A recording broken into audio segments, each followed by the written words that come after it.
මාත් එක්ක එකතු වෙලා ඉන්න ඔයාලා සියලු දෙනාම ඉතාමත් ආදරයෙන් පිළිගන්නවා.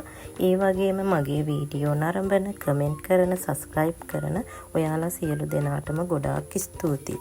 මේ වීඩියෝවෙන් අද මම උදේ පෝෂණීය විදිහට හදාගත්තු කෑම වේල මොකක්ද කියලා තියෙනවා. ඒ වගේම දවල් 10ට විතර මම වෙල්ල වැහුම් හැදුවා.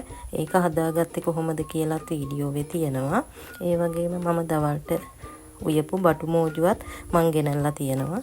ඒක නිසා වීඩියෝව ඉවර වෙනකන් රැඳී සිටින්න කියලා මං ආරාධනා කරනවා.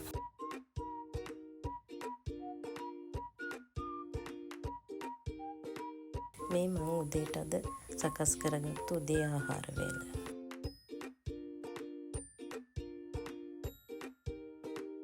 මම අද වෙල්ල වැහුම් හැදුවා.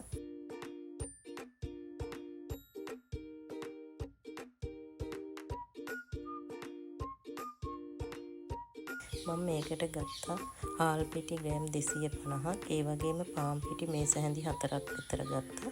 ලුණු ටිකක් ගත්තා. මේ ටික මේ විදිහට කලවම් කරලා ඊට පස්සේ මේකට පොල් කිරි දා ගන්නවා. ආප්පවල පදමට තමයි මේක ගන්නෙ.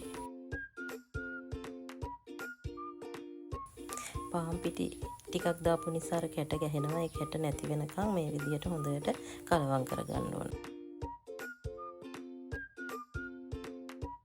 පෑන් කේක් අතරයි වෙල්ල වැහුම් එකේ වෙනස තමයි පෑන් කේක් වලට අපි පාන් පිටිනේ දාන්නේ. වෙල්ල වැහුම් වලට දාන්නේ හාල් පිටි. වෙල්ල වැහුම් වලට කහකුරු දාන්නේ නැහැ. නමුත් මං චුට්ටක් එකතු කරගත්තා. එතකොට අර ලස්සන පාටක් එන නිසා.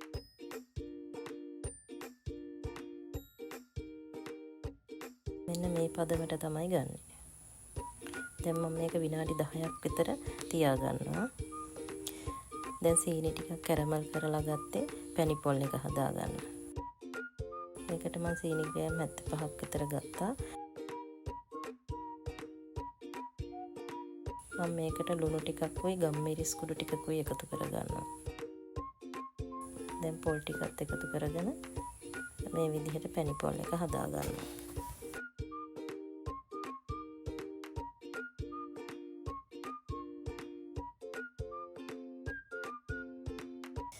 දැන් මේ විදිහට ෆෑන් දෙකක මම මේක හදා ගන්නවා. එතකොට ඉක්මනට හදා ගන්න පුළුවන්.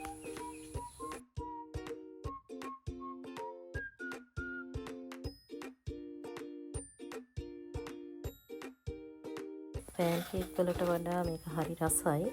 ඒ වගේම හාල් පිටි දාලා හදන නිසා ගුණදායකයි.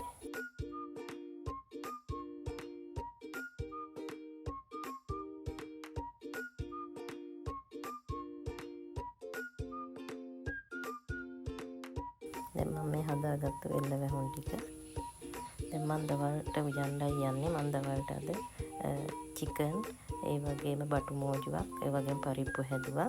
බටු මෝජුව හදන විදිහ මම මේ විදිහට වීඩියෝ කරගත්තා. මම මේ වම්බොටු ටිකයි ලුණු මිරිස් ටික තෙලේ බැදගත්තා. ඊට පස්සේ විනාගිරි ටිකක් මේ විදිහට ලිපේ තියලා මේකට මිරිස් කුඩු ටිකක්, ගම් මිරිස් කුඩු ටිකක්, ඒ වගේම තලාගත් ඉඟුරු සුදු ලුණු ටිකක් එකතු කරගන්නවා. ඊළඟට මම මේකට ලුණු කුඩු ටිකක් එකතු කරගන්න. අබ ටිකකුත් මේකට එකතු කරගන්නවා. අබ කුඩු ටිකක්. එහෙම නැත්නම් අබ ටිකක් අඹරලා මේකට එකතු කරගන්නත් පුළුවන්. දැන් මම මේකට තක්කාලි සෝස් ටිකකුත් එකතු කරගන්නවා. ඒකෙන් තවත් රසය වැඩි කරගන්න පුළුවන්.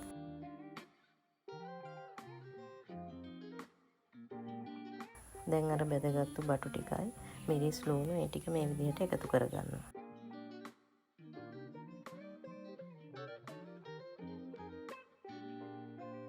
ඔය විදිහට තමයි මම බටු මෝජුව හදාගන්නේ. මම තවත් විදිහකට බටු මෝජුව හදලා තියෙන විනාගිරි දාන්නේ නැතුව ඒකත් මගේ වීඩියෝ වල තියෙනවා බලන්න පුළුවන්. මේ මම දවල්ට උයාගත්තු කෑම වේල. මගේ වීඩියෝ එක බලපු ඔයාලා සියලු දෙනාටම ස්තුතියි. මාව සබ්ස්ක්‍රයිබ් කරන්නත් අමතක කරන්න එපා.